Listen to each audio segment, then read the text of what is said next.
પાણીની આસક્તિ જાય નહીં તો આવા ઉત્કૃષ્ટ આયુષ્ય રૂપે જોરદાર અનુબંધ બાંધી અનંતો કાળ રખડ્યા કરે છે. આવા ઉત્કૃષ્ટ આયુષ્ય રૂપે જોરદાર અનુબંધ બાંધી અનંતો કાળ રખડવું એના કરતાં આવા જીવોને દયા વગેરે પાળવાથી બીજા ભવોમાં વગેરેની ચિંતા ન રહે, પરંતુ તેને જે જીવ હિંસા કરી છે એનું કર્મ તો એને ભોગવવું જ પડે. આ પૃથ્વીકાય અપકાય વગેરેમાં એવા લઘુકર્મી આત્માઓ પણ રહેલા હોય છે. લઘુકર્મી એટલે કે હળવા થયેલા કર્મોવાળા, કે જેઓ ત્યાં જે કષ્ટ પડે તે કષ્ટ વેઠીને રાગાદીની પરિણતિ મંદ રાખીને અકામ નિર્જરા કરી મહાવિદેહ ક્ષેત્રમાં મનુષ્યપણાનું આયુષ્ય બાંધીને 8 વર્ષે સંયમ લઈ 9મા વર્ષે કેવળ જ્ઞાન પણ પામી જનારા હોય છે અને મોક્ષે જનારા જીવો હોય છે. બીજી એક સરસ વાત છે પિપાશા પરિશહમાં પિતા અને પુત્ર મુનિનું ઉત્તમ દ્રષ્ટાંત જાણવા જેવું છે. ધનમિત્ર નામના વણિકે પોતાના ધન શર્મા નામના પુત્રની સાથે દીક્ષા અંગીકાર કરી. બંને પિતા પુત્ર મુનિ અને અન્ય મુનિવર્યો સાથે વિહાર કરે છે. કોઈ એક દિવસે મધ્યાહ્ન કાળે પિતા પુત્ર મુનિએ એલકપુર નામના નગર માર્ગે વિહાર કર્યો. ઉનાળો હોવાથી ભયંકર તાપના યોગે તપી ગયેલા બાલમુનિ તૃષાથી પીડિત થયા. ચાલતા માર્ગમાં નદી આવી. પિતા મુનિએ કહ્યું, આપણી પાસે પ્રાસુક એટલે કે ખપે એવું પાણી નથી, માટે હમણાં તું આ નદીનું પાણી પીને તારી તૃષા દૂર કર અને આ પાપની આલોચના સદગુરુ પાસે કરી લેજે.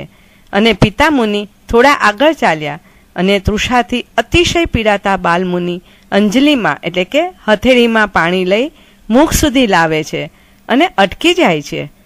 શ્રી જિનેશ્વર દેવોની વાણીને જાણનારો હું આ જીવોને કેમ પીવું?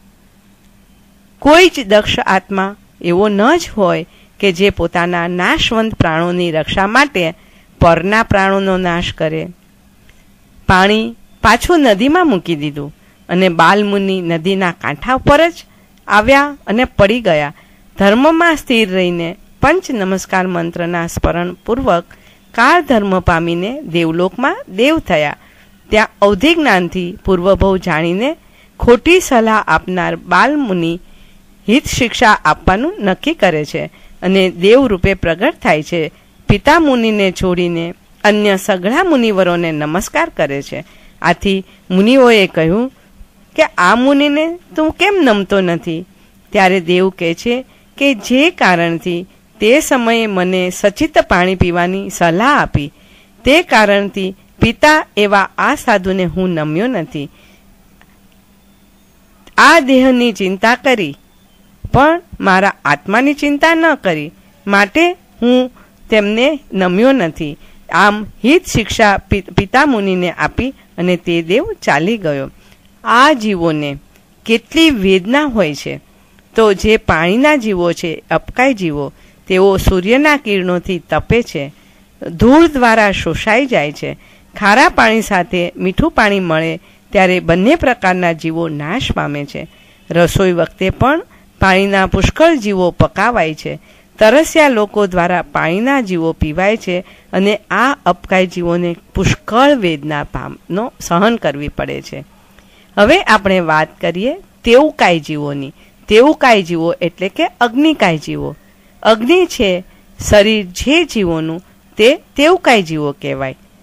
તેવુકાય જીવો સંખ્યાતા છે. તેમની ઉત્પત્તિ સામાન્ય રીતે અઢી દ્વીપમાં માત્ર કર્મભૂમિના ક્ષેત્રોને વિશે જ એટલે કે 5 ભરત, 5 ઐરાવત અને 5 મહાવિદેહ ક્ષેત્ર, આ 15 કર્મભૂમિમાં જ ઉત્પન્ન થાય. તેમાં પણ 5 ભરત અને 5 ઐરાવત ક્ષેત્રને વિશે જ્યારે તીર્થંકર પરમાત્માઓની ઉત્પત્તિ થાય ત્યારે અગ્નિકાય જીવો ઉત્પન્ન થાય અને જ્યારે તીર્થંકર પરમાત્માનું શાસન વિચ્છેદ થાય ત્યારે આ અગ્નિકાય જીવોની ઉત્પત્તિ નાશ પામે છે. હા, મહાવિદેહ ક્ષેત્રમાં સદાયને માટે તેઓ હોય છે. તેમજ પહેલો, બીજો અને ત્રીજો આરો યુગલિક ક્ષેત્રવાળો હોય છે. ત્યાં મનુષ્યો કલ્પવૃક્ષથી જીવન જીવતા હોવાથી ત્યાં અગ્નિકાય જીવો ઉત્પન્ન થતા નથી. 5મા આરાના 21,000 વર્ષ સુધી 24મા તીર્થંકર શ્રી વર્ધમાન સ્વામીનું શાસન રહેવાનું છે. ત્યાં સુધી આ બાદર અગ્નિકાય જીવોની ઉત્પત્તિ અને મરણ રહેવાના, પછીથી નહીં. બાદર તેવકાય જીવો 14 ભેદે છે. તેમાં અગ્નિના જુદા જુદા પ્રકાર એટલે કે અંગારાનો અગ્નિ, ભારહાડનો, અખંડ જ્વાલાનો, તૂટતા જ્વાલાનો, ચકમકનો, વીજળીનો, તારાનો,